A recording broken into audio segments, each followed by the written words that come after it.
Ninasam Satish sir ಅಂತಂದರೆ ನಂಗೆ ಒಂಥರ ಖುಷಿ. ಏನಕ್ಕೆ ಅಂತಂದರೆ ಅವ್ರು ಮಾಡಿರೋ ಹಲವಾರು ಸಿನಿಮಾಗಳೆಲ್ಲ ಬೇರೆ ಬೇರೆ ಥರನೇ. ಈ ಲೂಸಿಯಾ, ಆಮೇಲೆ ಇನ್ನು ಲವ್ ಇನ್ ಮಂಡ್ಯ, ಆಮೇಲೆ ಡ್ರಾಮಾ, ಆಮೇಲೆ ತಿರ್ಗಾ ರೈಸ್ ಆಫ್ ಅಶೋಕ, ಇವರು ಅಯೋಗ್ಯ 2, ಅಯೋಗ್ಯ 1, ಇದರಲ್ಲೆಲ್ಲ ಒಂಥರ ಡಿಫ್ರೆಂಟ್. ಅವರು ಕತೆ ಆಯ್ಕೆನೇ ಬೇರೆ ಥರ, ಸಾಂಗ್ ಆಯ್ಕೆಗಳನ್ನೇ ಬೇರೆ ಥರ, ಅವರು ಆಯ್ಕೆಗಳೇ ಬೇರೆ ಥರ. ಅವರು ನೆಕ್ಸ್ಟ್ ಯಾವ ಸಿನಿಮಾ ಮಾಡ್ತಾರೆ ನಾವು ಇವಾಗ ಒಂದು ಎಕ್ಸ್ಪೆಕ್ಟೇಷನ್ ಇರ್ತೀವಿ, ಇವಾಗ ನೆಕ್ಸ್ಟ್ ಮಾಸಲ್ಲೇ ಬರ್ತಾರೆ ಅನಿಸುತ್ತೆ.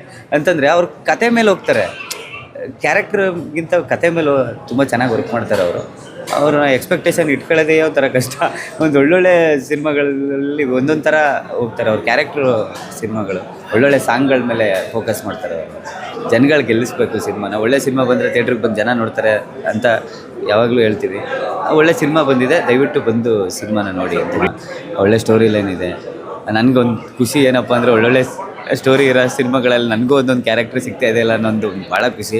ಸಿನಿಮಾ ಗೆಲ್ಲಬೇಕು, ಸಿನಿಮಾ ಗೆದ್ದರೆ ನಮ್ಗಳಿಗೂ ಜೀವನ ಆಗುತ್ತೆ, ನಾವುಗಳು ಗೆದ್ದಂಗೆ ಅಂತ. ಪ್ರೊಡ್ಯೂಸರ್ ಗೆದ್ದರೆ ಇನ್ನೊಂದು ಸಿನಿಮಾ ಮಾಡ್ತಾರೆ, ಅವ್ರ ಪರಿಚಯ ಇರೋದ್ರಿಂದ ಇನ್ನೊಂದು ಸಿನಿಮಾ ಸಿಗುತ್ತೆ ಅನ್ನೋ ಒಂದು ಆಸೆ.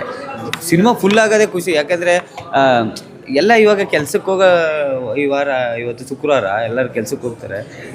ಅಂಥ ಟೈಮಲ್ಲೂ ಸಿನಿಮಾ ಫುಲ್ಲಾಗಿದೆ. ಈಗ ಶನಿವಾರ ಭಾನುವಾರ ಫುಲ್ಲಾಗುತ್ತೆ ಅಂದರೆ ರಜಾನಾರ ಇರುತ್ತೆ, ವೀಕೆಂಡ್ ಇರುತ್ತೆ ಅಂತ.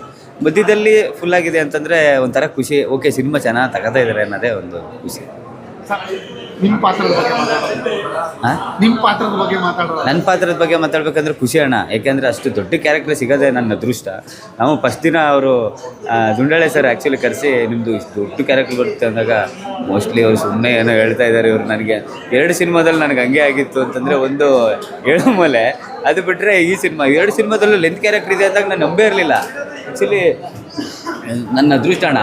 ಒಂದು ಒಳ್ಳೆಯ ಸಿನಿಮಾಗಳಲ್ಲಿ ನನ್ನ ಕ್ಯಾರೆಕ್ಟರ್ ಇಷ್ಟು ಚೆನ್ನಾಗಿ ನನ್ನನ್ನು ತೋರಿಸಿದಾರಲ್ಲ.